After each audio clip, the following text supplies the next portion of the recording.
ನೀವೊಬ್ಬ father ಆಗಿ ಆ ಮಗು ಹತ್ರ ಅಷ್ಟು ಕ್ರಿಯಲ್ ಆಗಿ ನಡ್ಕೋಬಾರ್ದು.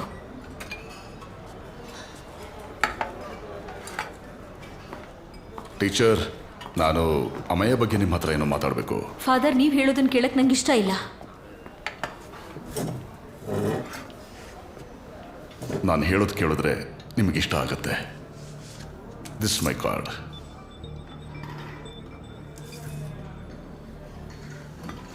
ಮೊದಲೇ ಯಾವ ನಿರ್ಧಾರನೂ ತಗೋಬಾರ್ದು, ಯಾರ ಬಗ್ಗೆನೂ. ಅಮಯ ಬಗ್ಗೆ ಗೊತ್ತಾದಾಗ ನೀವೇ ಹುಡ್ಕೊಂಡು ಬರ್ತೀರಾ. Because one day I can help you. ಇದು ನಾನು ಹೇಳ್ತಿರೋದಲ್ಲ, ದೇವ್ರು ಹೇಳ್ತಿರೋದು.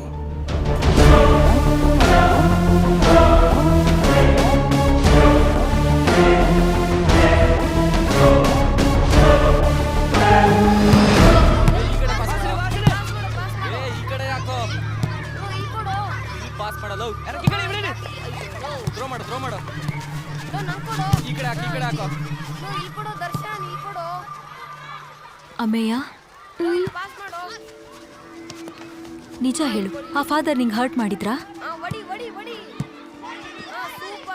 ನೀನ್ ಯಾಕೆ ಕಣ್ಮರೆಸ್ಕೊಂಡು ಬಚ್ಚಿಟ್ಕೊಳಕ್ ಪ್ರಯತ್ನ ಪಡ್ತೀಯಾ?